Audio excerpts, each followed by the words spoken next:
안녕하세요. 판이는덕입니다. 피해게임 X 세미파이널은 예측 레이스로 진행됐습니다. 그리고 이번 게임의 마지막 두 라운드는 승부를 가르는 중요한 지점으로 보였습니다. 19라운드에는 홍진호님과 최혜선님이 2개의 구역을 낙찰받았습니다. P3는 6장의 카드를 연속으로 먼저 배치할 수 있었고요. 20라운드에는 허성범님이 선턴이었습니다. 허성범님은 한 칸만 전진하면 자신이 예측한 6위를 만들 수 있었고, 그 한 칸을 만들 수 있는 카드가 D구역에 3장이나 공개돼 있었습니다.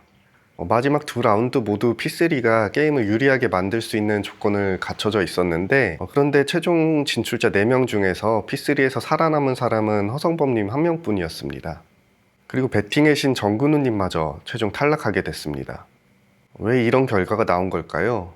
19라운드에는 배치할 카드는 충분했지만 누구를 견제해야 할지 확정하지는 못했습니다. 20라운드에는 낙찰받아야 할 구역이 분명히 있었지만 배팅에 성공하지 못했습니다. 오늘은 이 두 라운드를 중심으로 P3 후반 운영을 한번 살펴보도록 하겠습니다. 예측 레이스의 승리 조건은 레이스가 끝났을 때 자신의 차가 예측한 순위에 있어야 됩니다. 상대의 차를 움직일 수도 있고 상대가 내 차를 움직일 수도 있기 때문에 변수가 굉장히 많아집니다. 자신이 예측한 순위를 만들기 위해서는 누구의 차를 움직여야 되는지, 그 사람은 어떤 순위를 원하고 있는지까지 함께 생각을 해야 했습니다. 상대의 예측 순위를 모르는 상태에서 엉뚱한 차를 공격하면 그 사람을 방해하는 데서 끝나지 않고 다른 경쟁자가 원하는 순위를 만들어줄 수도 있습니다. 홍진호님의 예측 순위는 1위였었죠. 이 정보는 15라운드의 카드 배치가 끝난 뒤에 시청자에게 공개됐었습니다.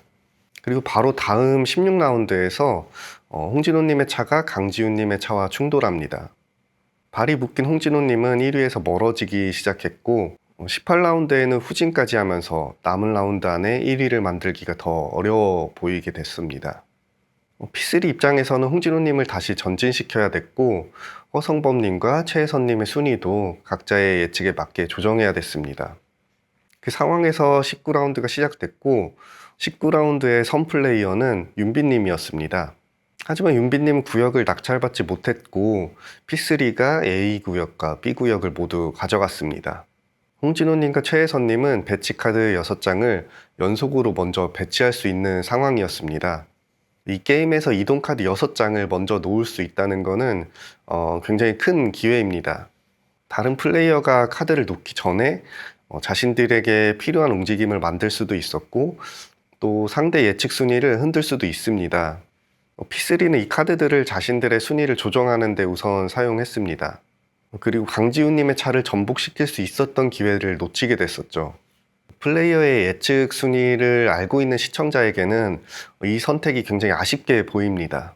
강지훈님의 예측 순위가 2위라는 사실은 이미 알고 있기 때문입니다. 강지훈님의 차를 그대로 두면 예측에 성공할 가능성이 높다는 것도 시청자에게는 보였습니다. 하지만 P3는 강지훈님의 예측 순위를 확신하지 못했던 걸로 보였습니다. 이런 상황에서 엉뚱한 차를 전복시키면 그 사람을 방해하는 데서 끝나지 않고 다른 경쟁자가 원하는 순위를 만들 수도 있고요. 그리고 최혜선님이 1위로 레이스가 종료된다면 다른 플레이어들이 예측 순위를 달성하지 못한 경우에 파이널에 진출할 가능성이 높다고 판단했기 때문이라고 생각합니다. 그래서 P3는 목표가 분명하지 않은 상대를 공격하기보다 자신들의 순위를 조정하고 또 방어할 수 있는 쪽을 선택한 걸로 보입니다. 결과적으로는 강지훈님을 놓친 선택이 됐지만 당시 P3가 가지고 있던 정보만 놓고 보면 이해할 수 있는 판단이기도 합니다. 다만 이제 게임은 한 라운드만 남겨놓고 있었습니다. 그리고 마지막 20라운드에는 상황이 또 달라졌습니다. 허성범님은 한 칸만 전진하면 예측 순위인 6위를 만들 수 있었고 D구역에는 111 카드가 3장 공개돼 있었습니다. 허성범님이 D구역을 낙찰받으면 자신에게 필요한 움직임을 직접 만들 수 있는 좋은 기회였습니다. 허성범님은 D구역에 마지막으로 남겨둔 4카드를 배팅했고 20라운드의 선플레이어였습니다. D구역만 낙찰받는다면 다른 플레이어보다 먼저 카드를 배치해서 6위를 확실하게 만들 수 있는 확률이 높았습니다. 반면 강지훈님 쪽에서는 마지막 라운드에 전체판을 흔들기 위한 공격을 미리 준비하고 있었습니다. 강지훈님은 회심의 일격이라고 표현했었는데 마지막에 4장을 남겨가지고 4개 다 먹어보자라고 말하면서 4사람이 한 구역씩 맡아서 최대한 많은 구역을 낙찰받자는 계획이었습니다. 그래서 마지막 라운드에는 현성준님 포함해서 4개의 구역에 4카드를 한 장씩 나눠서 사용했습니다. 많은 카드를 모두 낙찰받을 수 있다면 여러 플레이어들의 순위를 한꺼번에 흔들 수 있는 기회였었습니다. 결과는 허성범님의 4와 강지훈님의 4가 만나면서 D구역에서는 낙찰자가 나오지 않았습니다. 그렇게 되면서 P3는 마지막 라운드에 한 구역도 낙찰받지 못합니다. 이 시점에서 허성범님이 직접 한 칸을 전진해서 6위를 만드는 계획은 막힌 걸로 보였습니다. 하지만 예상하지 못한 곳에서 허성범님에게 새로운 기회가 또 생겼습니다. 19라운드부터 정근우님의 기어판에는 후진 카드가 놓여 있었습니다. 그리고 여기에 20라운드에서 신승용님이 정근우님에게 4카드를 배치합니다. 정근우님은 4칸을 후진해서 8위가 됐고 탈락이 확정된 정근우님은 남은 카드를 허성범님을 돕는 데 사용하기로 합니다.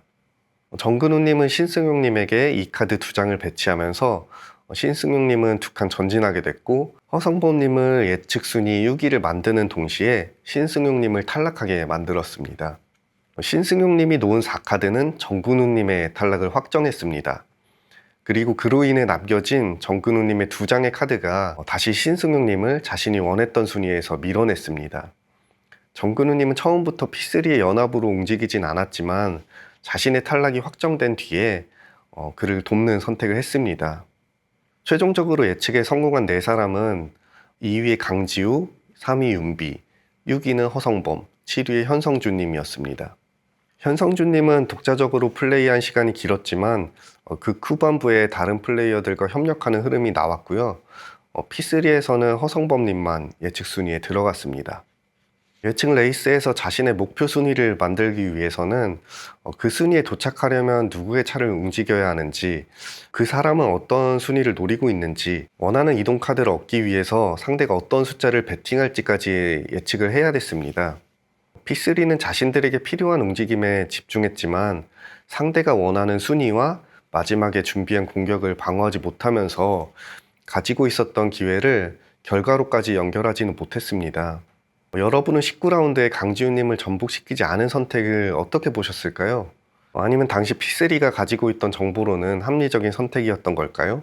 이런 부분들도 댓글로 의견 남겨주시면 감사하겠습니다. 다음 한 컷의 의도에서는 각 플레이어들의 예측 순위가 공개되는 순간 시청자는 누구의 성공과 실패를 따라가게 됐었는지 살펴보도록 하겠습니다. 오늘 영상은 여기까지입니다. 재밌게 보셨다면 마지막 남은 피해게임 X 분석도 놓치지 않도록 구독과 알람 설정 부탁드리겠습니다. 지금까지 판있는 덕이었습니다. 감사합니다.